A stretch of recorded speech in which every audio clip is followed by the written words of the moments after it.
बिगड़ी हुई स्त्री कितने दिन हो गए हैं? 2 महीने, 3 महीने या कुछ ज़्यादा ही।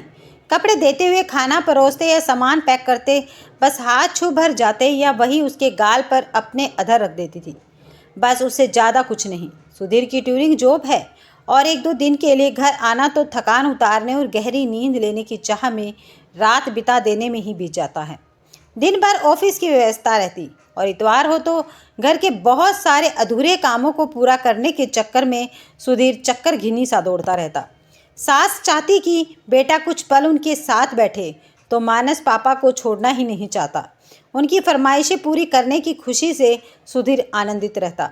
उसका क्या है, वह तो पत्नी है। उसे तो सुधीर की व्यवस्था को, उसकी नौकरी की प्रतिबद्धता को समझना चाहिए। वैसे भी कोई नई नवेली दुल्हन तो है नहीं। शादी को ही 15 साल हो चुके हैं। अगर समय से बच्चा हो जाता तो वही 13-14 साल का होता। बेशक अभी 5 साल का है मानस, लेकिन वह तो 40 की हो चुकी है और वह 42 वसंत पार कर चुका है। अपनी अपेक्षा और उम्मीदों को सीमा में बांध लेना उसे सीख लेना चाहिए। अपनी इच्छाओं पर नियंत्रण करना आना चाहिए, चाहे कोई भी इच्छा हो।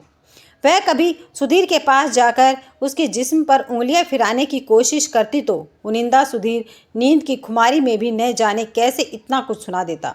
एक बार नहीं, बहुत बार सुना चुका है। शब्दों में हेर फेर कर वह ऐसा नहीं कह रही कि उनके बीच प्यार की ऊष्मा खत्म हो गई है या सेक्स संबंधों को लेकर उसके अंदर अनिच्छा पैदा हो गई है। वह हमेशा ही लालायित रहा है संबंध बनाने को। प्रागड़ता और घनिष्ठता के बीच उन दोनों का सुरताल कोई सुन ले तो ईर्ष्या ही करेगा। उनके उफान और चरम सीमा पर पहुंचने की बजती मधुर ध्वनियों को सुनकर पर पिछले कुछ सालों से जब से टूर पर जाने का सिलसिला शुरू हुआ है, सुधीर की तरफ से पहल होने पर एक सर चादर बिछ गई है। सुधीर का कोई एक्स्ट्रा मैटीरियल अफेयर चल रहा है ऐसा नहीं है, या वह जिन जगहों पर जाता है वहाँ उसे कोई अवेलेबल हो जाती है, ऐसा तो कतई नहीं है। वह यह बात मान ही नहीं सकती है। इतना विश्वास है उसे सुधीर पर, क्यों पता नहीं, पर है। सुधीर वन वुमन मैन है।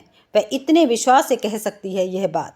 यह प्रश्न आपके मन में आना स्वाभाविक है। कहते हैं कि स्त्रियों के पास एक छठी इंद्रिय होती है जो अदृश्य चीज़ों को उजागर कर देती है। तो बस वैसे ही वह भी अपनी छठी इंद्रिय को जब तब चौकन्ना कर सुधीर के हर क्रियाकलाप में सेध लगाकर सब जान लेती है। वैसे भी 15 साल से जिस व्यक्ति के साथ रह रहे हों उसके स्वभाव और प्रकृति के बारे में पता होना कोई बड़ी बात नहीं है। अपवाद हो सकते हैं, वह इस बात को नकार नहीं सकती। सुधीर जब टूर पर होता है तो एक रिक्तता उसके मन में और तन दोनों पर हावी हो जाती है। जब वह आता है तो वह चाहती है कि सुधीर उसकी इस रिक्तता को दूर करे, पर वह स्वयं इतना खाली होकर लौटता है कि बस बिस्तर पर पसर जाना चाहता है या अगले टूर के बारे में सोच तनावग्रस्त हो जाता है।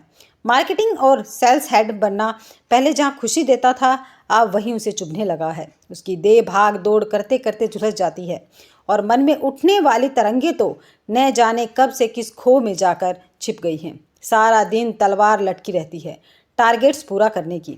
जरा सी भी सेल डाउन होती है, मैनेजिंग डायरेक्टर से लेकर कंपनी का सीईओ तक मीटिंग बुलाकर कटघरे में खड़ा कर देता है। जो टारगेट्स अचीव किए जाते हैं उसकी क्षण भर में वैल्यू खत्म हो जाती है। सुधीर घर पर लैपटॉप पर नजरें गड़ाए बड़बड़ाता रहता। वह उसके पास जाकर प्यार से बालों पर हाथ फेरने लगती है या उससे सट कर खड़ी हो जाती तो वह शरारती अंदाज में उसे अपनी ओर खींच लेता, उसके अंगों से खेलता भी, फिर स्वयं को संयत कर लेता। यार ललचाओ नहीं, अभी बिल्कुल टाइम नहीं। रात को ही यह प्रेजेंटेशन बनाना होगा। सुबह एमडी को सारे फिगर चाहिए। ऐसे में तुम्हारी फिगर कैसे देखूं?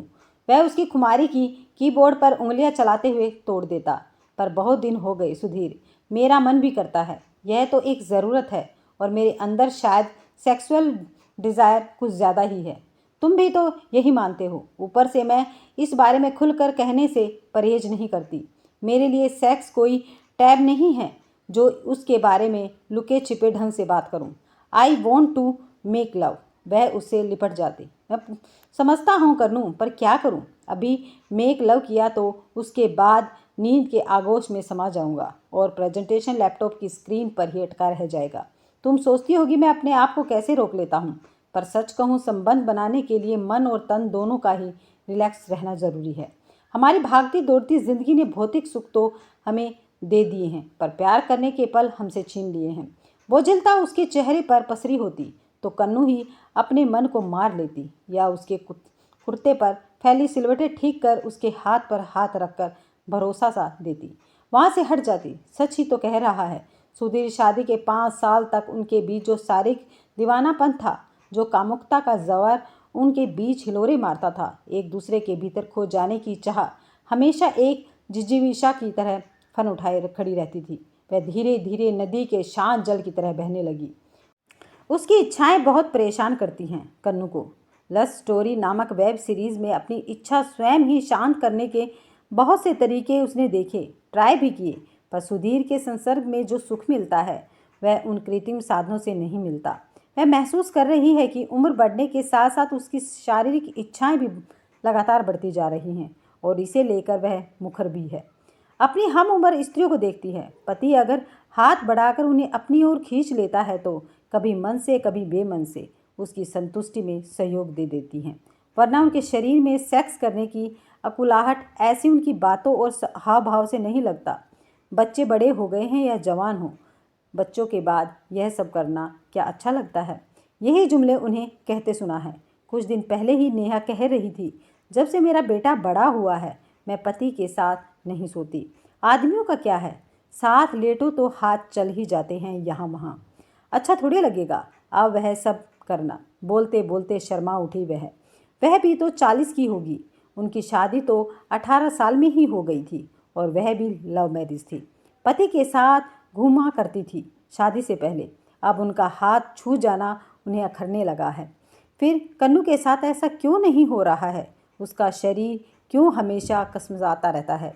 क्यों वह अपने अंगों को शीशे के सामने खड़े हो निहारती रहती है, अपनी गोलाइयों को छूकर रस करती है और चाहती है कि सुधीर उसके अंग अंग पर चुम्बनों की बौछार कर दे। हालांकि समझाने वालों की कमी नहीं है। आखिर समझाना और सलाह देना सबसे आसान काम जो ठहरा। इतने दिनों तक बाहर रहते दामाद जी लौटते हैं तब उन पर पैनी नज़र रखा कर, उनका मन टटोलने की कोशिश किया कर। वह क्या है ना बिटिया, मर्द जात है, उन्हें हम औरतों की तरह काबू में रहना थोड़े ही आता है। तन की भूख के आगे परिवार, निष्ठा, संस्कार सब हार जाते हैं। तुम सब पर ज़रूरत से ज़्यादा विश्वास करती हो और दामाद जी पर तो बहुत ज़्यादा। अच्छी बात है, पति हैं तुम्हारे लेकिन आदमी हैं। औरतों की तरह अपनी इच्छाओं पर उन्हें नियंत्रण करना आता नहीं है। बाकी तुम समझदार हो, पढ़ी लिखी हो, उनका मन टटोल कर देखो। कहते हुए शर्म आती है बिटिया, पर जब दामाद जी दौरे में वापस आते हैं तो तुम्हारे आसपास ही डोलते हैं ना, मानो चाहते हैं कि रात ही नहीं दिन में भी तुम्हारे संग साथ ही रहे। जो पति पत्नी के बीच होता है उसके लिए पगलाए रहते हैं। माँ सब कुछ कह जाती हो और दिखाती भी है कि यह सब कहने में उन्हें बहुत हिचकिचाहट होती है, क्योंकि उनका रिश्ता ही ऐसा है। खुलकर बात नहीं कर सकती। उसे हंसी आ जाती है माँ की बात सुनकर, लेकिन बहुत गंभीरता से कहती है, हाँ माँ ध्यान रखूँगी, बताती हूँ आपको बाद में सब विस्तार से। और वह फ़ोन रख देती है। यह कहकर और माँ को इस बात से तसल्ली हो जाती है कि बिटिया खुश है, संतुष्ट है। अनुराधा उसकी खास दोस्त है। उनकी दोस्ती कॉलेज के समय से चली आ रही है और बहुत से लोगों के लिए ईर्ष्या का कारण भी है। कॉलेज के पुराने साथी जो छूट चुके हैं, यथा कदा उनसे मुलाकात हो जाती है या ढूंढ कर किसी का फ़ोन नंबर किसी के हाथ लग जाता तो उन्हें यह जानकर बहुत आश्चर्य होता है कि शादी दूसरे शहर में रहने और बच्चों और परिवार की या अपनी नौकरी की जिम्मेदारियों के बीच आखिर हमारी दोस्ती अब तक कैसे कायम है। 2 शहरों की दूरी के बावजूद और अपनी अपनी गृहस्थियों में जुटे रहने के बावजूद वही अनुराधा जो बिंदास ही नहीं कट्टुकट बात करने के लिए प्रसिद्ध थी, यह प्रसिद्धि लोकप्रियता की नहीं उससे चिढ़ने की वजह से ज़्यादा थी, क्योंकि उसका मुंह पर सच कहना किसी के भी आत्मसम्मान को चोट पहुंचा देता था। ठीक भी तो है, आखिर किसे पसंद होता है अपने दिखावटी मुलम्मे को उतरते देखना, वह भी जब तब उसे कुरेदती रहती है। जीजू वापस आ गए, खूब पलंग तोड़ रही होगी इन दिनों, पागलों की तरह टूट रहे होंगे तेरे ऊपर। यार तू कैसे रह लेती है इतने दिनों तक बिना सेक्स किए?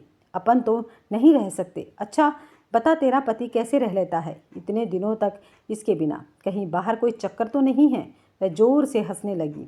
कन्नू को फ़ोन कान से हटाकर दूर करना पड़ा। और क्या, जिस जिस शहर में जाते हैं एक एक घर वहाँ कंपनी ने सुधीर को खरीद कर दिया हुआ है और साथ ही हर जगह इन्होंने बीवियाँ भी रखी हुई हैं। अरबपति है मेरा पति और कामदेव का अवतार भी है।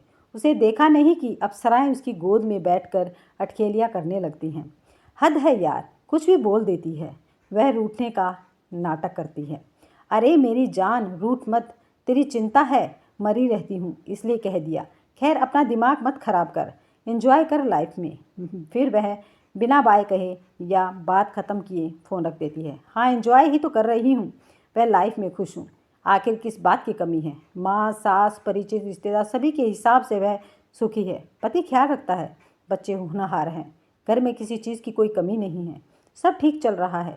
इससे ज़्यादा एक स्त्री को क्या चाहिए भी क्या? अपनी गृहस्थी संभालो, खाओ पियो, मौज करो।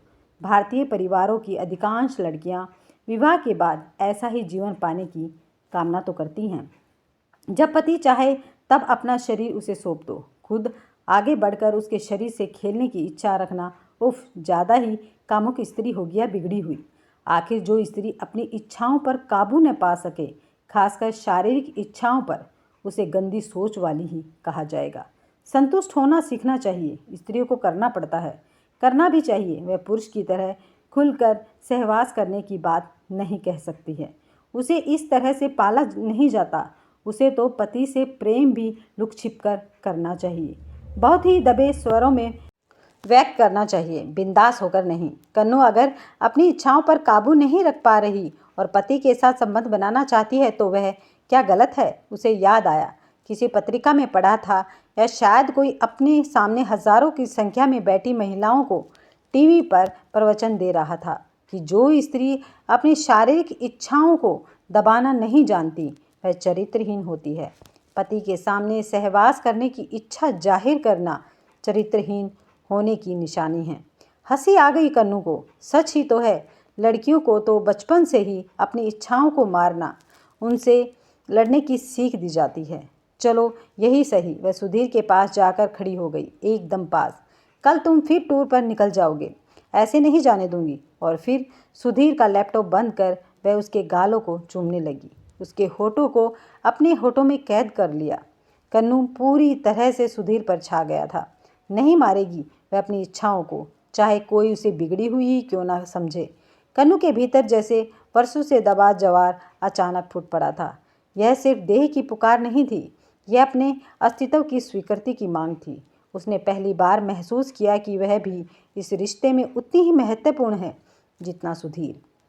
वह केवल पत्नी, माँ, बहू या गृहिणी नहीं है, वह एक स्त्री है, भावनाओं और इच्छाओं से भरी हुई। सुधीर पहले तो चौंका। उसे शायद उम्मीद नहीं थी कि कन्नू इतनी दृढ़ता से अपने मन की बात कहेगी। वह उसकी आंखों में देख रहा था। वहाँ शिकायत नहीं थी, आरोप नहीं थे, केवल गहरी आकांक्षा थी, अपनत्व की, स्पर्श की, साझेदारी की। कन्नू, उसने धीमे से कहा, तुम्हें लगता है मैं समझता नहीं हूँ? समझते हो, वह बोली, पर महसूस नहीं करते।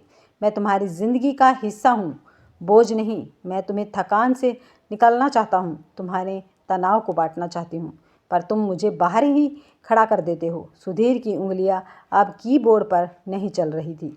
लैपटॉप बंद हो चुका था। कमरे में केवल घड़ी की टिक टिक थी और दोनों की सांसों की लय। मुझे डर लगता है, सुधीर ने पहली बार स्वीकार किया। डर की कहीं मैं हर मोर्चे पर असफल न हो जाऊं, नौकरी में भी, घर में भी। मैं थक जाता हूं कन्नू, इतना कि खुद को भी महसूस नहीं कर पाता।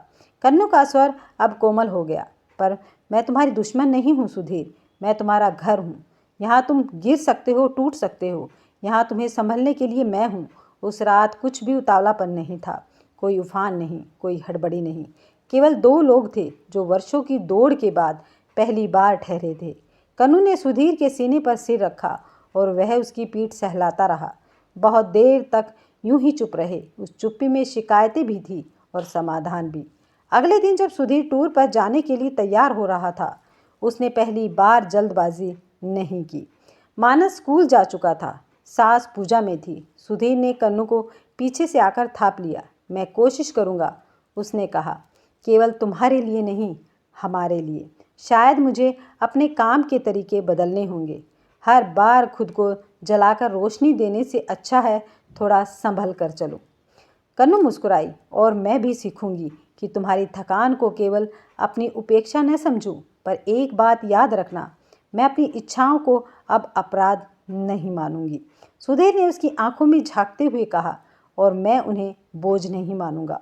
टूर के दौरान भी इस बार फर्क था। सुधीर दिन में एक बार वीडियो कॉल ज़रूर करता, केवल औपचारिक बातें नहीं। वह पूछता, आज तुमने अपने लिए क्या किया? और कन्नू भी पूछती, आज तुमने कितना आराम किया? धीरे धीरे संवाद बढ़ने लगा। शिकायतें शब्दों में ढलने लगी, अनुमान कम होने लगे। कन्नू ने भी खुद को केवल प्रतीक्षा में बांध कर नहीं रखा। उसने योग क्लास ज्वाइन की, पुराने शौक निकाले, अनुराधा से लंबी बातचीत की।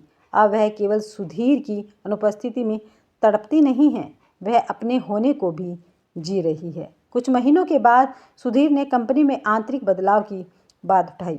टारगेट्स का दबाव कम नहीं हुआ, पर उसने अपनी सीमाएं तय करना शुरू किया। हर सफलता के बाद भी खुद को कोसना बंद किया और घर लौटते समय वह केवल शरीर से नहीं, मन से भी लौटने लगा। कन्नू ने महसूस किया उसकी इच्छाएं गलत नहीं थी, वे जीवित होने का प्रमाण थी। समाज चाहे जो कहे, स्त्री की कामना उसे चरित्रहीन नहीं बनाती, बल्कि उसे पूर्ण बनाती हैं। और जब इच्छा प्रेम से जुड़ती है तो वह देह नहीं रहती, आत्मा का संवाद बन जाती है। एक शाम बालकनी में चाय पीते हुए कन्नू ने सुधीर से कहा, जानते हो, मुझे अब खुद से शर्म नहीं आती। सुधीर ने उसका हाथ थामा, और मुझे तुम पर गर्व है। उनके बीच सब कुछ पहले जैसा नहीं था, क्योंकि अब वह पहले से बेहतर था। अब वह दबाव कम था, संवाद ज़्यादा, अपेक्षाएं थी पर समझ भी थी। और सबसे बड़ी बात, अब कन्नू अपनी इच्छाओं को मारने की बजाय उन्हें स्वीकारना सीख चुकी थी। अगर कोई उसे आज भी बिगड़ी हुई कह दे तो शायद वह मुस्कुरा कर कहे, हाँ मैं बिगड़ी हुई हूँ, क्योंकि अब मैं खुद से समझौता नहीं करती। और शायद यही हर स्त्री की असली जीत है, जब वह अपने मन, अपने तन और अपने अस्तित्व को अपराध नहीं, अधिकार समझने लगे। अगर आपको ये कहानी पसंद आई है तो वीडियो को लाइक, शेयर और चैनल को सब्सक्राइब करना मत भूलिएगा।